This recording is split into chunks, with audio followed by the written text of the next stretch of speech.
Yeah, and that's maybe where we get this idea of sort of this soul distinction from the body, is that the Bible isn't totally clear on what happens between the time that someone dies and then Jesus comes back and resurrects their body. Right. Is that just kind of a soul-like existence? And many scholars think that's the case, and if that's the case, then there is this sort of temporary period where it is more like we imagine. So we do know, and I think what you're referring to is I mentioned that the passage that Paul says to be absent from the body is to be present with the Lord. And it's interesting, he uses the word absent from the body. So there's this time that we're maybe disconnected from our bodies in this sort of this in-between time, but we're with the Lord, and though our loved ones who have passed away and have trusted in the Lord are there with Jesus now, experiencing His presence, but ultimately the plan is for this real physical new heaven, new earth, and new bodies.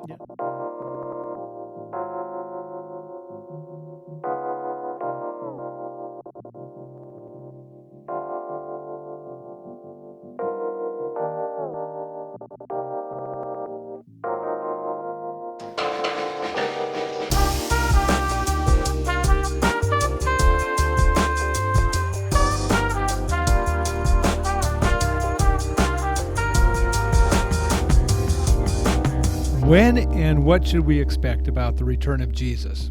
Is there a clear timeline?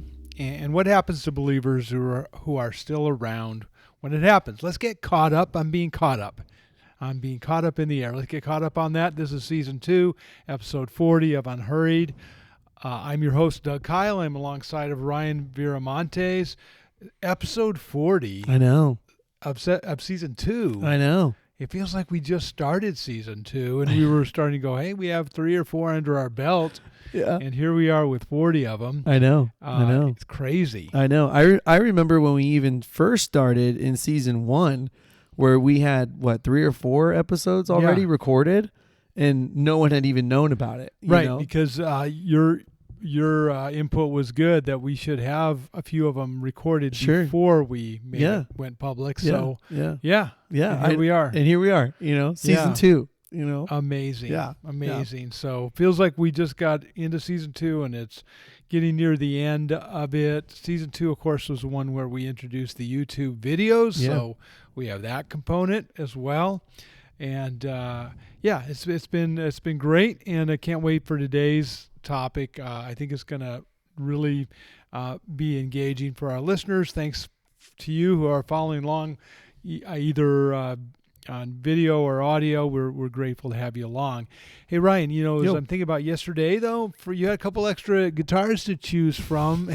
When you went up to lead worship yesterday. Yes, I did. Yes. Yeah, but you only used your one. I only used mine. Yes, because there were other options. There were lots of different options. Usually there's a guitar or two, around just in case, something goes wrong or maybe you want just different sound. Or sometimes I want a different sound and stuff like that, or something. So there's usually a guitar or two hanging around on the stage, and then yesterday I'm getting ready and I'm tuning my guitar for second service, and I realized that my children's guitars are on the stage, and one of them is bright yellow and the other one is bright pink, and I'm like, and yellow, yes. Wait, I've seen these guitars before, I'm like, wait a minute, I know where these guitars are. And then I see your face, your snickering, smiling little face, and I'm like, oh, okay, all right. I see what happened. I see what's going on around here. Practical jokes on a Sunday. These are tiny guitars. They're tiny. Just so you know, they're not full-size guitars. No. They're child-sized guitars. Yes, they're not toys, though. They're actually they look like they're pretty sophisticated for a kid's guitar. Yeah, they're the coolest guitars. They're called Lug guitars, and they are meant to have children, learn the guitar and be able to teach them how to play. And it's not so daunting because it only has it's the 3 bottom strings. So it's the G, B, and E string of the guitar. And you can do a lot of chords with those 3 strings. And it's not as daunting. The neck is really, really tiny, so their little hands can fit around it. But they look like electric guitars. Yes, they do. They're not like you. I imagine people are picturing like a little an acoustic guitar. Yeah, it's not like a ukulele. No, it looks like an electric guitar, but it's small and it's acoustic. And the kids are, they're in guitar lessons. My children make me laugh so much, because they'll come home from their guitar lessons. Okay, and listen, I'm not saying I'm the world's best guitar player. I've just been playing for a long time, okay? But it's like longer than they have. Yes. And they come home and they go, "Do you know how to do this?" And I go, "Yeah. Yeah, actually I do. I do. I do know how to do that, That's so funny. I don't think we've ever talked about your kids having guitar lessons on the podcast. I didn't realize. Have we not talked about that? I know they dance. I know they play hockey, but they also have guitar lessons. Yeah, guitar lessons. Maybe you mentioned it, but I think I have. Maybe that seems amazing. Yeah, they're doing that. Well, the backstory I think our listeners and viewers need to understand is that a few weeks ago you were very proud of the fact that you had found this guitar rack that you could put on the stage that would hold a bunch of guitars. Right. So that, and you just thought that was so cool that there's this. Well, because we used to have one. Yeah. And, as we know, and being in a church and people who have, either served in a church or have done ministry or some volunteered in church, things grow legs. Yeah. and we used to have one. I don't know what happened to it. Okay. I can't find it. So I was like, okay, I'm going to get another one. And so I went ahead and did, and I was kind of geeking out about it. Yeah. And so even though you only use one guitar on Sunday, you still have a display of options behind you. So I just wanted to, add to it. Right. Add to the mix. Add to the collection. So your kids, and how would I get a hold of your kids' guitars? Well, your wife was complicit in this prank to get those up there. Yes. She joined in the fun. I love that you guys have this time on Sunday. You know what I mean? I'm always like, don't bug Doug. Like, don't let him know that we couldn't get the screens on for half an hour before he got here. Like, he doesn't need to know. He doesn't need to know that half of our snake went down or whatever. You know what I mean? Like, we lost internet for an hour. Like, he doesn't need to know that stuff. Mm-hmm. It's all good. When he shows up, we're like business as usual. You know? And then but then I'm like, no, you're placing guitars and getting my wife in on it. Cindy and I are going to come up with something. Oh dear. Well, now I'm nervous. I love it. I'm not that clever though. You have a good prank, streak going. You're good at those little pranks. Well, here we go. Well, let's get into today's topic. We are in the middle of this kind of focus in our podcast on Hope on the Horizon, and we're looking at from a long-term perspective on how Jesus' second coming impacts us today. We've been what I've called hope scrolling along the way, and I noticed in our YouTube videos that you've hashtagged hope scrolling. Yes. You have a bunch of hashtags there, but one of the things you hashtagged was hope scrolling, and I'm thinking, well, that's got to be very unique. Who else would put hope scrolling? So I clicked on it, and there were like a couple dozen YouTube videos out there that are tagged with hope scrolling. Mm-hmm. I thought I invented the term. Apparently I did not. There's I thought you did too. I did. I thought I did, but apparently I'm not the first. There's like at least 24 different videos out there with hashtagged hope scrolling. Right. So well, there you go. Anyway, that's what we've been doing. And that the reason is because each chapter of 1 Thessalonians ends with this reference to the second coming of Jesus, as if you're reading through the letter. We just scroll down and another reminder that in the future Jesus will return, and to let that focus change the way we live today. This week this week in this message we got to the go-to passage for a pre-tribulational view of the rapture, of being caught up in the air.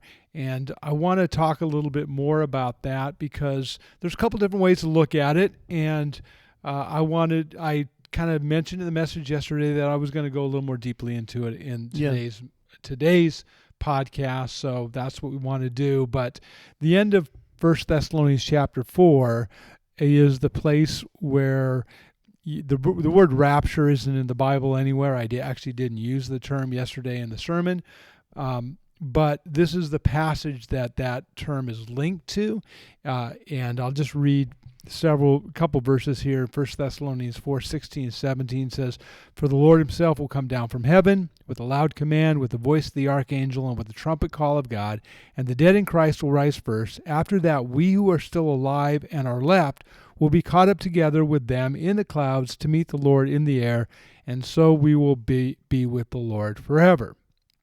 So this is the passage that, if you look at the rapture as happening at the beginning of the 7-year tribulation, this is going to be your go-to passage. And so for those who are just kind of getting caught up with this terminology, let me just briefly say there's a couple different ways that, maybe more than a couple, but a couple primary ways that these verses have been understood. The pre-tribulational view is that there's going to be a 7-year tribulation at the end, the last days before Jesus returns, and that this being caught up in the air, this rapture happens at the beginning of that. There's a mid-tribulational view as well that says it happens in the middle, and then there's the post-tribulational view, which has been actually the historic view for most of Christendom, most of the time that believers have thought about this and written about this, and that is at the end of the 7-year period that this rapture happens. So it happens in concert with Jesus's return. And people I deeply respect land differently on this topic, and there's really, you can make a strong case for many of them. I'm very comfortable with a warm conversation about this. This is not a heated or a, hill to die on kind of topic for me. And yet I think it's very interesting, and it's probably important for people to at least understand what the ways that it has been looked at over time. Yeah. I remember when I was a kid, the Left Behind series was very popular and stuff, and so I, read a few of those books, and I don't know how biblically, I don't remember how biblically sound they were, or I was just kind of reading it just for the story, and they were popular in the Christian community. And, really popular. Yeah. And so but it's something to think about, and like you said, warmly debate. I respect a lot of people, you and others, that land so differently on this issue. Sure. But I wouldn't say that any of them are ungodly by any means. Right. I think godly and thoughtful people have landed differently on this, and that needs to be said at the front. Today, I'm hoping that this discussion gives more light and not more heat to the topic. Yeah. So that's the tone. Sure. That's the tone in which I want to share about it. And I really want to cover 4 things in our time together. First of all, the physicality of our resurrection. I think that's an interesting part of this passage. Secondly, I want to talk about, it's been 2,000 years since Paul, wrote that Jesus was going to be coming soon. What do the Bible writers mean by that if it still hasn't happened? Right. I want to talk a little bit about the timing of being caught up in the air. That's why we're going to get caught up on being caught up. What does that mean? And that will really deal specifically with it, where it happens in relationship to the 7-year tribulation. And then I want to finally say, how important is this? How important is this to our conversation and our walk with the Lord?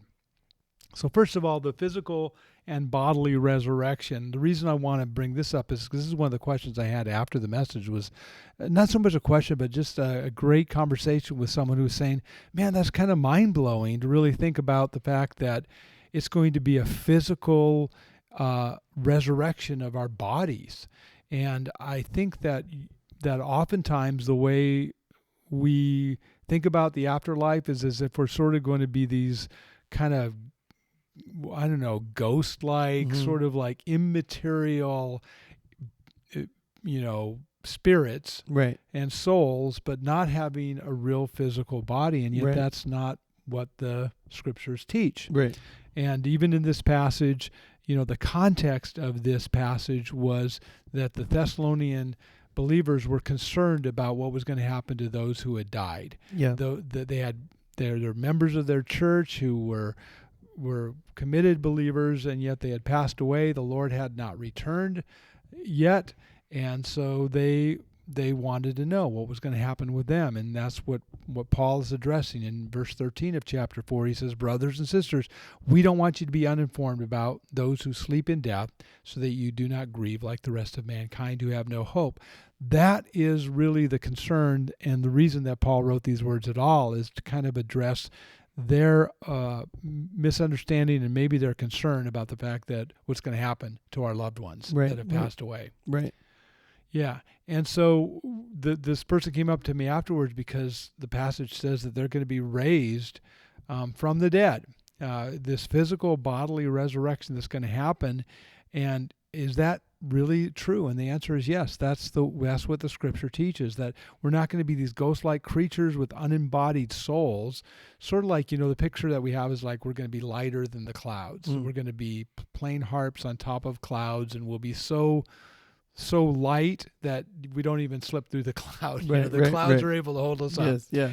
And that's not the picture that the Bible gives us. The Bible gives us that we're going to have spiritual bodies, but they're also going to be physical. They're spiritual and physical. They're the bodies that we have for right now are designed for earth.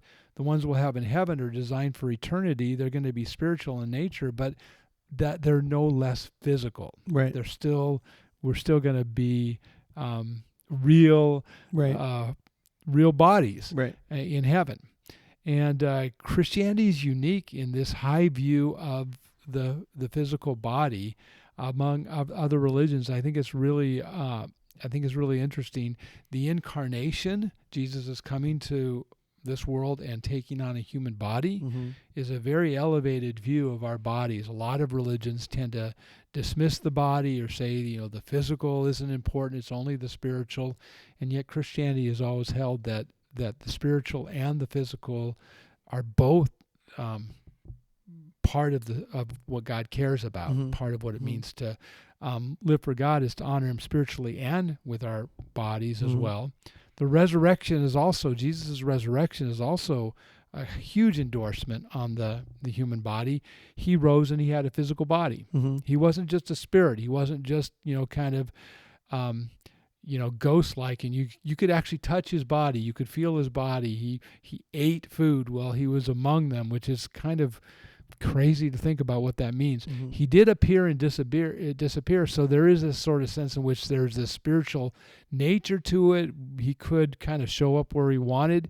And so that hints at this fact that our bodies are immortal, but they're still physical. Right. As well. So isn't that interesting? I mean, that's I don't know. That's hard for us to get our minds about what that means. Yeah. Well, I know, like, Thomas, doubting Thomas, he gets such a bad rep, but like, I think he was also, being very human in his interaction with Jesus after Jesus rose, where he was like, I need to see the physical side of things. You know what I mean? Because it's like, that's all we know. This side of heaven is the physical side of things, the tangible, Unless I can touch the scars, I'm not going to believe. Right. And guess what? He could. He could. And he fell down and said, my God. Right. And I know we call him doubting Thomas when really it's like he was just being real. Like he just wanted to see the person that he knew here on earth, in a physical sense, A lot of times the way we think about it is sort of like you die and then your soul sort of, leaves the body, and then it's just that soul that's going to be eternal, and your body just is left to decay. But if that's what the resurrection was, the tomb of Jesus would still have a body in it. Right. They would have seen Jesus, if Jesus only rose spiritually and not physically, then there would still be a body in the grave. Right. The Easter message is that the tomb is empty. And Jesus is alive, but also the body has been resurrected. And so that's our hope too. And the Bible speaks about our experience here on your earth as being a shadow of the good things that are coming. In Hebrews 10:1.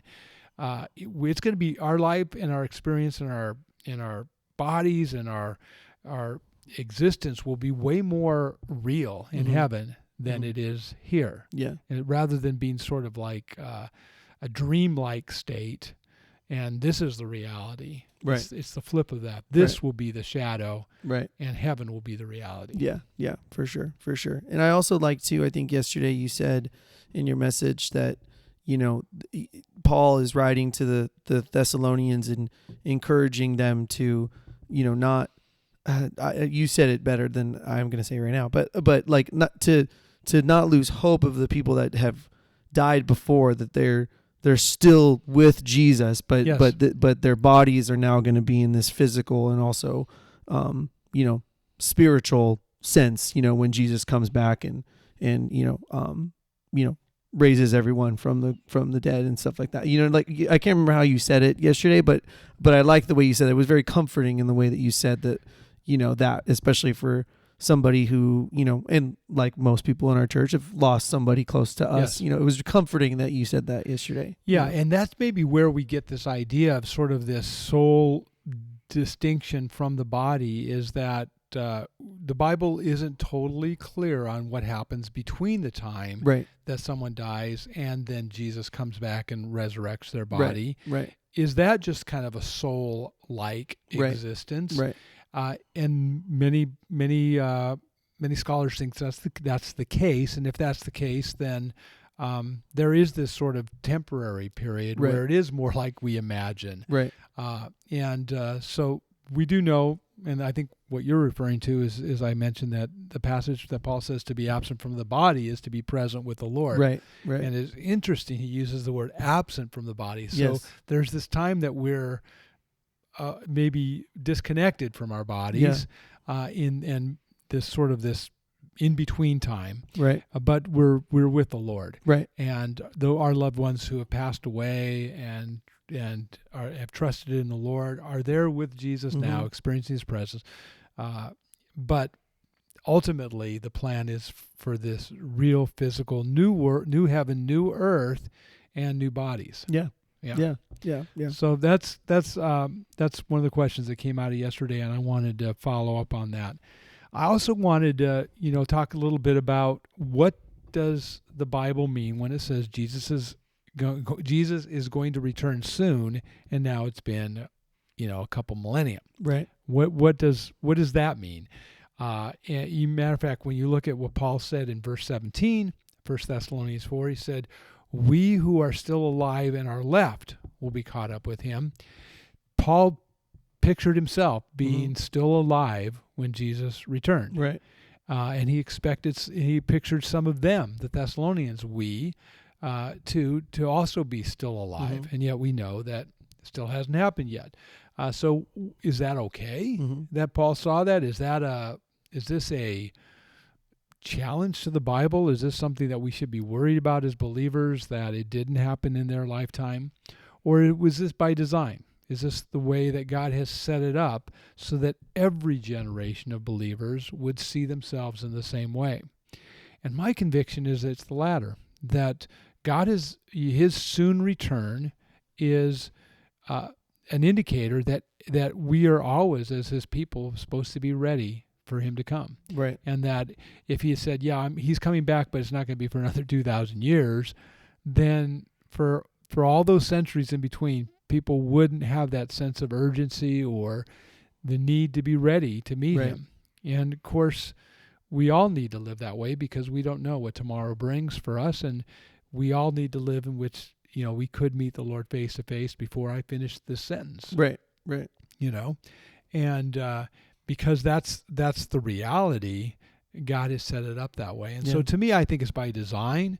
That's what the Bible means by soon is really captured in the word imminent. And that is, it could happen at any time. Right. And it's sooner now than it was before. There's a definite time that is coming, and we're closer now. And that's my own conviction is that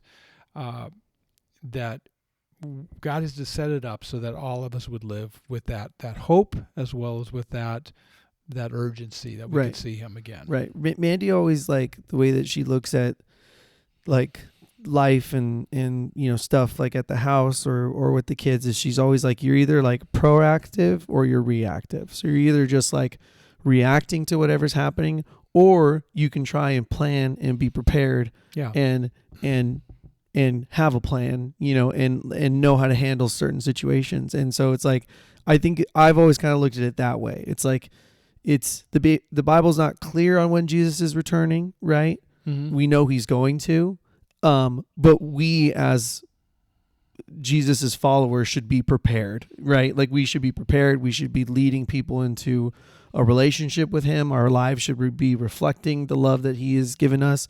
And so we should be proactive in our walk with him. Yeah, that's a good way to put it. That's a great way to put it. We're proactive. We're ready. We're prepared. Right. And we live that way. And that's by design. Jesus said that no one knows the day or the hour.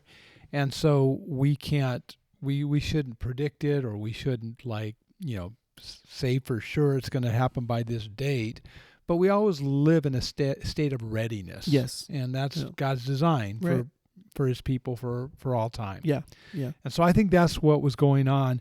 So it's so interesting to me that Paul said this, and the Thessalonians, received this letter, but none of them experienced it in the second category of those who were still alive and remain when it happens. But Paul and the Thessalonian believers experienced it in the first sense, the way that he was talking about those who had died and meet the Lord face to face that way. Right. Yeah. So, well, let's get into the timing. I know this is why some people wanted to hear this podcast, and so I want to talk about the timing of the things that are mentioned in this passage. I'm going to go back to verse 15, which to me is very helpful. Verse 15 of chapter 4 begins this way: according to the Lord's word. So I want to just tuck that away. What Paul is talking about here is consistent with Jesus' teaching on this as well. He says, according to the Lord's word, and by Lord, he means Jesus, because later in that same verse, he talks about the coming of the Lord, which is the coming of Jesus. So according to Jesus' word, these things are going to happen. He goes on to mention a loud command, the voice of an archangel, the trumpet call of God, and then he says in verse 17, after that, after this loud command, after this voice of the archangel, after the trumpet call of God, after that, he says in verse 17, we who are still alive and are left will be caught up together. So the timeline for Paul in this passage is based on something that Jesus said, and it happens after this archangel's voice and this trumpet call of God. After that is when we're caught up to meet the Lord and be in the air. So the question that we need to ask is, where did Jesus talk about this? Is there a place that Jesus talked about those things as well? I mean, we're not surprised that Paul is talking about the second coming. He does so throughout this letter at the end of each chapter, but this time he synchronizes it with a trumpet blast, with an angel's call, and then the gathering of the elect, those who belong to him after that. And if you're coming to it from a pre-tribulational standpoint, that you think this happens at the beginning of the rapture or even the middle of the rapture, then you're saying that this is not truly the second coming. This is sort of a precursor to the second coming, and all of these things happen at the very beginning. I'm well acquainted with that position. I lived there for a while. And it's an appealing position because it means that we get to escape all the end time troubles. I think that's the appeal of the position. Right. But it seems to me, an unforced reading of this, it links our departure with his arrival. This is talking about the coming of Jesus, not 7 years before the coming of Jesus. Right. And this is just as much about us going as his arrival. Right. He's arriving. We're going up. He's coming down. And verse 15 talks about us being left until the coming of the Lord. I like that you reference the books Left Behind. Yeah. Because the concept in that thinking is that you don't want to be left behind. Left behind is a bad thing. Right. But here Paul says we are those who are left until the coming of the Lord. Right. And being left is left until his coming means to be remain, those who are still alive when he returns. Right. Right. So where does Jesus talk about this? If this is according to the Lord's word, let's ask ourselves, where does Jesus, speak about, a trumpet blast, the voice of an angel, the gathering of God's people, dead and alive? Is there a place where he does that? And there is. In Matthew chapter 24, Jesus devotes a whole chapter to what will happen at the end times. And just a quick overview, he explains that at the end of history, as we know it, the things that will happen after false prophets come, after false messiahs, after the temple is destroyed, the desolation of the temple, after the sun is darkened, and after the skies are shaken. In other words, after everything that's supposed to happen, what the Bible calls a tribulation, it is then that Jesus says next on the timeline will be this. After all those things happen, he says, then the Son of Man, you'll see the Son of Man coming on the clouds of heaven with power and great glory. And he will send an angel with a loud trumpet call, and they will gather his elect from the four winds and from one end of the heavens to the other. That is, from one horizon to the other. This is Matthew 24, 30 and 31.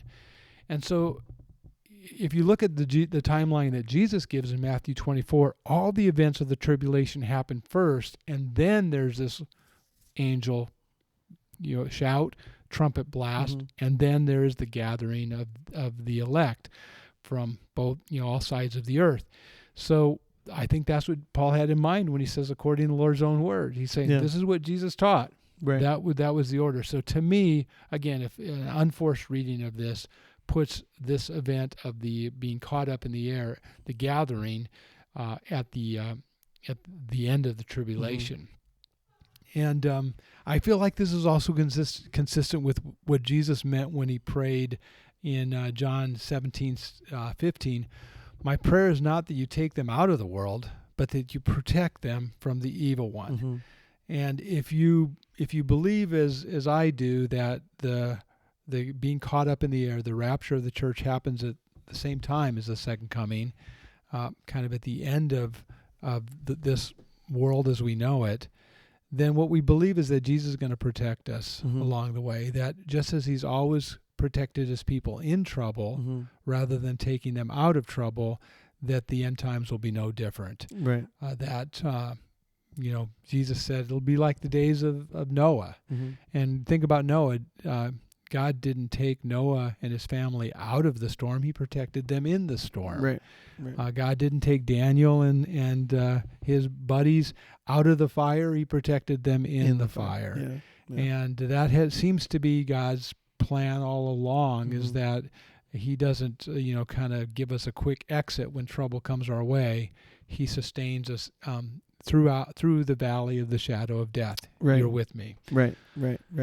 Like a true, father, as you have way more experience than I do, but as a father, you try and teach your children that it's okay to struggle sometimes. It's okay to not always look for an easy way out, you know, and kind of allow them to figure some things out. And things can be messy sometimes, and you have to kind of allow them to figure it out. Yes. Obviously if it gets to a terrible place, you can step in, but sure.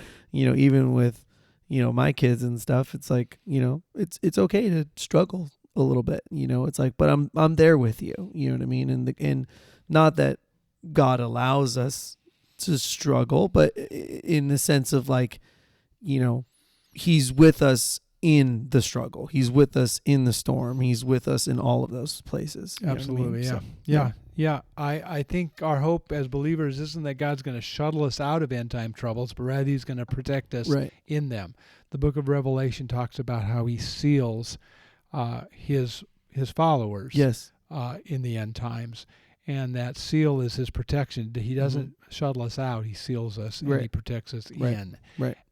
And so that's my conviction. And I just want to throw that out there, not because it's the most important thing in the world, but because it's helpful to know that there's more than one way to look at it. Yeah. I think when my early days of Christianity, I thought that there was only one way to understand this passage. And now that I've studied it and looked at it more deeply, I realize that that many believers all over the world, many of them going through much more severe persecution than we are here, understand this passage differently. Yes. They understand that this is in sync with his coming and not kind of an early quick exit out of it.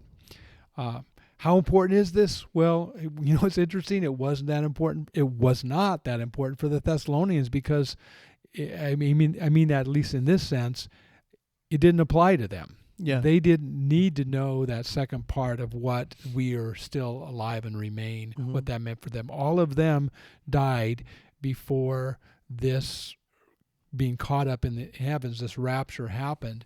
And so Paul taught them about this, I think primarily for them to understand the hope that they had for their loved ones and the hope they had for themselves.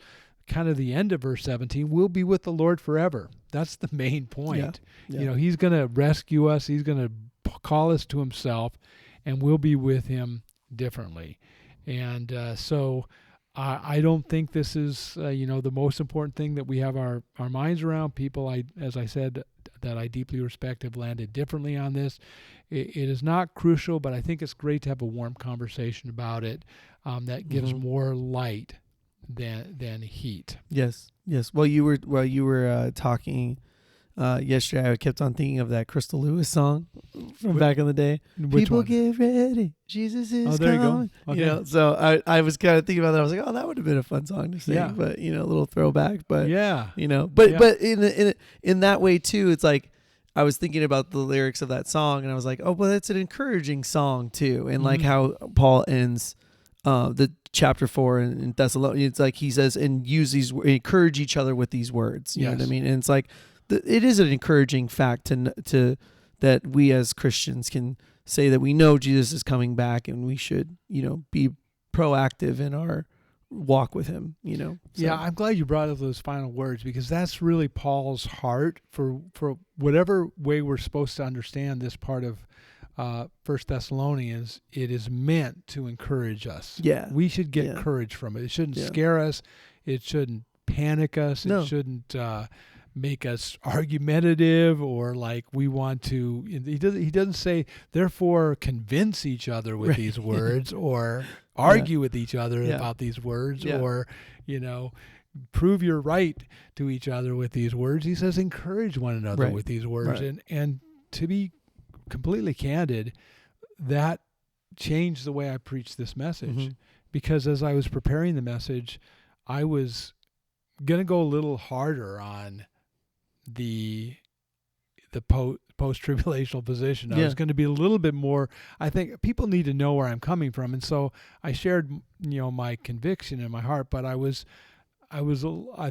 think I was a little bit broader on compassion for different ways that people would come at this because of what Paul says at the end. Encourage each other with these words. Yeah. The big picture here is not to feel like you've got this rock solid timeline all figured out. Yeah. The purpose of it is for us to find courage and encouragement and strength, knowing that we're going to be with the Lord forever. Yeah. And in the context of the believers that they had lost and the grief that they were experiencing and the hope that we have for heaven seemed way more important than us getting nitpicky about, which plan we follow. Right, exactly. Yeah. I also like to yesterday, I kind of alluded to it earlier that said, like the people that have passed before us are just, first in line. They're first in line. I liked that. Yeah. You know what I mean? So I know you and I jokingly will say to each other that, that you're closer to the, to the throne than I am, or, we joke. I don't say that. You say that. I say that about you. I'm sure I'm going to get there and I'm going to have binoculars and go, wow, Ryan, nice seats. Well done. Look at you up there. Well, this might be too inside baseball, but I often do have this thought where, as worship leaders, right? Like we're leading people, in worship to, praise our amazing and awesome and powerful God. And I just, when we do get to heaven, I'm just going to be like, I don't know what my job is going to be, right? Because right now, this is my vocation. This is my calling. It's my job. But when I get to heaven, I would be like, he's right there. Yeah. Like, well, I'm just gonna be an usher. I think I'm gonna be the guy that's like, G35. Oh, these are good seats. Okay, right this way. Right this way. Okay, follow me. Yeah. So that's gonna be my job. There's a different way to think about that, though. Okay, because my job is primarily to help people understand, to teach and to preach the truth of Scripture. But it says when we get to heaven, we'll know completely, perfectly, because there's nothing else to learn. Everybody will know everything. My job will be done. Yeah. On the other hand, when we get to heaven, we're going to be praising God. So we're going to need a lot of praise leaders, a lot of worship leaders. Right. So maybe, your job security is good for you. Except I'm doing the 3 a.m. to 3:30 a.m. service. You know what I mean? Phil and Chris Tomlin, they're doing the 9 o'clock. I'm doing the 3:30. You're 3:30 in the morning. 3:30 a.m. Yeah, I love it. Oh man, this one church I went to way back when I was a kid, like a teenager. They had a round-the-clock prayer ministry. Yes. And they would pray, and you'd have to take this. That's a tough slot. That's a tough slot. Sure, I'll pray at 9 in the morning or 9 at night. Yeah. But who's going to take the 3:30 a.m. prayer slot? I know. There were people that did. I know. When I was doing youth ministry too, they would do it was really popular to always do the all-nighters or the lock-ins and stuff like that. And I just I would try and find every excuse to not be there at the church that day. Yes. Just be like, I can't do it. I can't. Yeah. I just can't. Yeah. I'd be like, I have a paper due. And they're like, oh, you do? I'm like, it's due in a month. But it's should probably get started. It's due. Proactive, not reactive. You're like, okay, never mind. I'll see you on Friday. I love it. Well, hey, so I got a listener question here for us. Yeah. To grapple with. We didn't have one last week, I think, and someone wrote and said they missed it. Oh, okay. So let's keep them going. Okay, here we go. And that's contingent upon you, our listeners and viewers, sending those questions. Yeah, so you guys keep it going. Please send in any questions that you have to, you can leave a comment on YouTube or you can email us at unhurriedpodcast@gmail.com. So anyway, one listener, this was, it kind of led to a question. They sent me a photo of them camping and they sent it to our email, and you could see in the background their tent trailer all set up. They're out in the wilderness somewhere. It's evening. They're sitting around the campfire, and he's holding up an Unhurried mug. Nice. Like this mug right here. Nice. And right by the campfire. And said something like, Unhurried by the campfire. Yeah. And he had the Unhurried mug, and then there was a follow-up email with another photo. It was the same mug with their eggs and potatoes and their camping breakfast the next morning. Nice.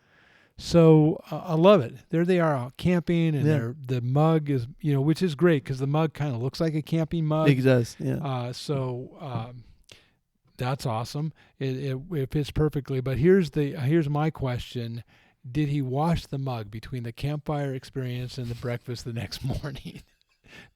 Or is he just like, is this camping clean? We call it camping clean when we're camping. Like, how clean do we have to get these dishes? Just camping clean. I'm not like a germaphobe kind of guy. Yeah. However, I am not an outdoors kind of guy. Yeah. I have embraced the 20th century with a roof over my head. I've never been camping. Never.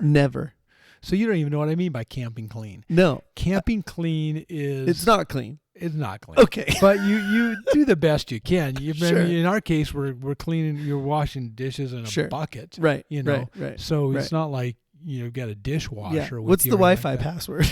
Yeah. There's no Wi-Fi password. You get camping clean. I feel like I'm experiencing camping clean right now with my Unhurried mug because I left this water in here from last week. I left this in here from our last week's podcast, and I go, "Where did I put my? I left it in there. It's got water. I've taken one sip, and I almost, spit it out. It tastes so bad, so week old water. Can't be clean. Camping clean for sure. So, So, we'll have to find out. So I'm asking him, did you wash it, or did you just leave the hot chocolate in there all night long? The bugs and everything got in there. The bear smelled it. And then you just put your orange juice in it the next morning and just keep going. Little coffee, and you're good to go. Yeah. That's what I picture camping is like. Yeah. Yeah. You just dirty. Yeah. We when we're done camping, the last meal, we usually, don't wash them very much at all. We just kind of wipe them off, throw them all in a container and say, we'll wash these when we get home. Yeah. Then they'll really then get they'll be clean. Yeah. So there's always a basket of stuff that we need to clean when we get home. Yeah. Well, I'd love the fact that this listener sent us a photo of them with their mug out camping. So I'm gonna request that people do the same. They send us a photo of you with I think like a week or so ago we got some photos of Unhurried merch in different states. And same thing. That's what we want. Right. That's right. Yeah. So please do that. We want to see your mug, your hat, your puck, whatever you got, wherever you are. Yeah. It's fun. Picture the Eiffel Tower in the background. That'd be kind of cool. That'd be kind of cool. You know, if you go to Paris, let us know. Yeah. Or it could just be your backyard. Yeah. That's also fun too. Yeah. Or your kids' hockey game. Hey, that's there what we I'm talking go. about. Hockey made mention again. There we go. And it wasn't me. It wasn't. I know. I brought it up. So wherever it shows up, we like to see it. We will mention you if you send us your picture. Lots of people have also been saying, "What's for the snack? What's for the snack today?" That's still happening. Yes. Yeah. But because of your comment last week about wanting Cindy's autograph rather than ours, lots of people are asking her now. Really? Yeah. That's gone viral a little bit. So there you go. I think our signature is not worth much, but hers apparently is coveted. So if you mine's an R and it's scribble. R scribble. Yeah, mine is legible. Yours is nice. Sort of. Very nice. Yeah, very professional. I feel like we've forgotten how to do signatures though with the sign with your finger thing. Oh, I know. Now it's like I know. Next generation is not going to have signatures. Well, it's so funny that you said that because now cursive is back into the schools. Okay. It took a little break there for a little while, and they brought it back now. And so, Remy is in first, and no, is he in first or second? You know what position he plays in hockey, but no idea what grade he's in. That's fine. Good. He's in second. He's in second. But they're starting to do cursive and everything now, and so I'm having to like relearn it because I'm just like, oh wait, I don't remember. How do I make a capital Q? Like a Z? Do you remember how to do a Z in cursive? It's just like, isn't it the same as a printing Z? No. It's like the midline's right here, and it's like a 3, and then it squiggles down and goes up. Right? Yeah, it's really weird. It's weird. Yeah. No, I'd have forgotten that. Yeah. That's a good point. Yeah. A lot of the letters I was relearning as he's learning, So, and he picked it up pretty quickly. He's been writing in cursive now. Yeah. So, good. So. I mean, that's my childhood. That's all I did is wrote in cursive. I know. Mm-hmm. But yeah, it's so maybe signatures are coming back. I think so. I think they'll come back. Yeah, for sure. Good. Well, if you want a two-sided hockey puck with a signature on it, just simply come up to us, say what's for snack today. If you don't know why you say that, you have to listen to the podcast 2 weeks ago and you'll know why. There's a story that Ryan told. All right. Well, thank you, Ryan. Thank you, Doug. Thank you to our enthusiastic listeners and viewers. Until next time, this has been Unhurried with me, your host, Doug Kyle. I look forward to talking soon.